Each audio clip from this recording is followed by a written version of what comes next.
అండి అండి ఇది ఈరోజు పెసరపప్పు సాంబారు మనకి ఇడ్లీకి దోశకి పొంగల్కి చాలా బాగుంటుందండి ఇది. ఓకే, ఇదండి పెసలండి. ఓకే, దీన్ని దూరగా వేయించుకునేసేయండి. వేయించుకునేసి మనము నీళ్ళు వేసి ఉడికిచ్చేస్తాం. అయితే కుక్కర్ ఉంటే కుక్కర్లో 3 విజిల్స్ చేసేయండి, బాగా మెత్తగా అయిపోతుంది. దానికి కావాల్సిన ఇంగ్రీడియంట్స్ అండి. ఓకేనా, ఎర్రగడ్డ, పచ్చిమిరపకాయ, అల్లం కొద్దిగా ముక్క, కరివేపాకు, కొత్తిమీర, పుదీనా, టమాటా 2 టమాటాలు అండి, చిన్న టమాటాలు. ఓకే అండి, దీనికి కావాల్సింది ఇవి. ఓకే, పప్పు అండి ఈ విధంగా ఉడికించుకునేసేయండి. పప్పుని మెత్తగా పోపు పెట్టుకునేసి మనం ఫ్రై చేసుకునేసేయాలి. ప్రతి ఒక్క ఐటమ్స్ బాగా కొంచెం ముక్కాలు భాగం పైన ఉడకాలండి. ఓకేనా, అప్పుడు దానికి బాగుంటుంది, టేస్ట్ ఉంటుంది. నేను పోపు వేసేస్తానండి ఆల్రెడీ. ఓకే, ఎర్రగడ్డ వేస్తాను. ఎర్రగడ్డ కొంచెం దూరంగా వేగాలి.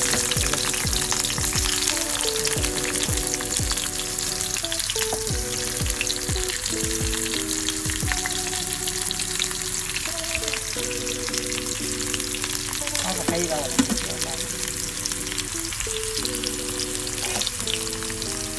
పప్పు చూడండి, నేను దోశ అయిపోవాలండి. నేను కొద్ది పప్పు కాబట్టి ఒక చిన్న గ్లాస్ పప్పు అండి. ఇది బాగా నలుగురు వేసుకోవచ్చండి, ఇడ్లీకి కానీ సాంబార్ కానీ ఏదైనా దోశకు కానీ నేను ఒక ఐటమ్స్ కండి. చాలా బాగుంటుంది, ఫ్రై చేయండి. బాగా ఫ్రై అయిపోయింది. దీంతో డైరెక్ట్గా అండి అల్లం వేసుకునేసండి, పచ్చిమిరపకాయ వేసుకోండి. కొంచెం దూరగా వేగినాక కరివేపాకు అండి మనం మధ్యలోనే వేసుకునేస్తాం. ఇప్పుడు వేసుకునేస్తాము. దీనికి చింతపండు వేయండి, చింతపండు వేయకండి. దీనికి నిమ్మకాయ, పచ్చిపొడి అంటే ఇంకేం వేయద్దండి. ఎప్పుడు తినప్పుడు అంతా ఏమి వేస్తుంది. దూరగా టమాటా కూడా బాగా మ్యాష్ అయిపోవాలండి, బాగా ఉప్పుకోవాలి, ఫ్రై నూనె.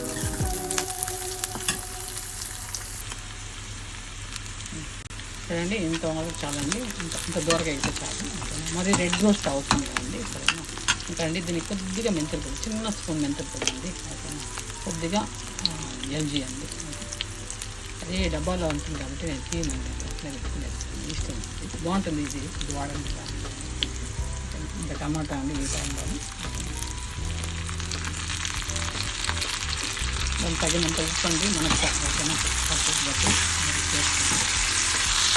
చిన్న గ్లాస్ పప్పు కాబట్టి 2 టమాటాలు వేసి, ఇంకా కొంచెం ఎక్కువ మంది ఉన్నారనుకోండి పప్పు వేసుకోండి, టమాటాలు వేసుకోండి, అన్నీ వేసేసుకోండి.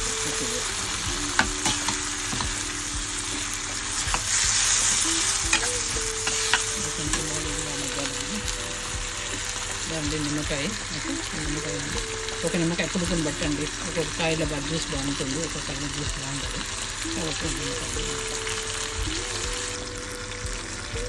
అండి ఈ విధంగా బాగా మెత్తగా మ్యాష్ అయిపోవాలండి. ఈ టైంలోనే మనం నిమ్మకాయ కూడా పిండుకునేసే వల్ల. ఓకే అండి, అంతే అండి, రెడీ అయిపోయింది. ఈ టైంలోనే మనం కొత్తిమీర పుదీనా పెట్టుకున్నాం కదండి. మనం పప్పులు వేసుకునేసి జస్ట్ మనం రెడీ అయిపోయిందండి.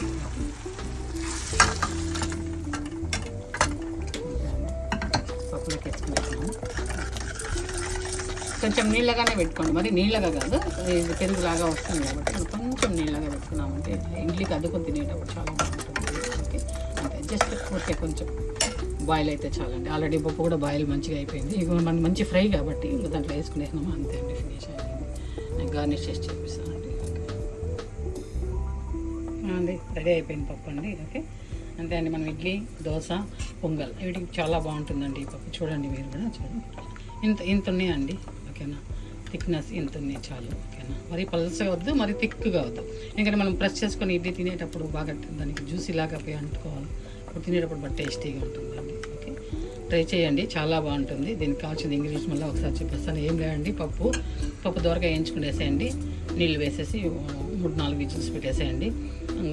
ఎర్రగడ్డని ఫ్రై చేసుకుని పోపులు పెట్టుకోండి. అండ్ మళ్ళీ దాంట్లో ఉద్దిపప్పు, పచ్చిమిరపప్పు అట్టంతా ఏమి వేయద్దండి. ఓకేనా, జస్ట్ ఆవాలు వేసేసి జీలకర్ర వేసేసి పోపు పెట్టేసేయండి. దాంట్లో ఎర్రగడ్డలు వేసి కరివేపాకు, కొద్దిగా మెంతి పౌడర్ అండి, కొద్దిగా అంటే కొద్దిగా. ఓకేనా, కొద్దిగా ఎల్జీ, టమాటాలండి. అంతా బాగా మంచిగా ఫ్రై అయిపోయి మరి రెడ్ రోస్ట్ చేయొద్దండి. బాగా ఎర్రగడ్డని మీడియంగా ముక్కలు బాగా ఉడికితే చాలండి. ఎర్రగడ్డ రెడ్ రోస్ట్ వేస్తే చాలు. టమాటాలు మాత్రం మంచిగా మ్యాష్ అయిపోవాలండి. ఓకేనా, జ్యూస్ ఇలాగే అయిపోవాలి అది.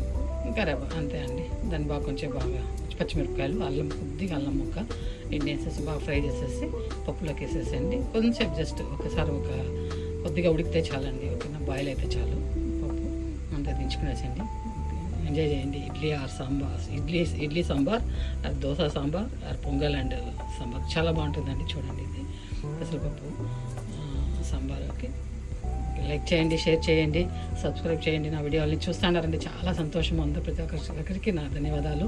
ప్రతి ఒక్కరు చూస్తున్నందుకు ప్లీజ్ అండి సబ్స్క్రైబ్ కూడా చేయండి ప్లీజ్. ఓకే, థ్యాంక్ యూ అండి.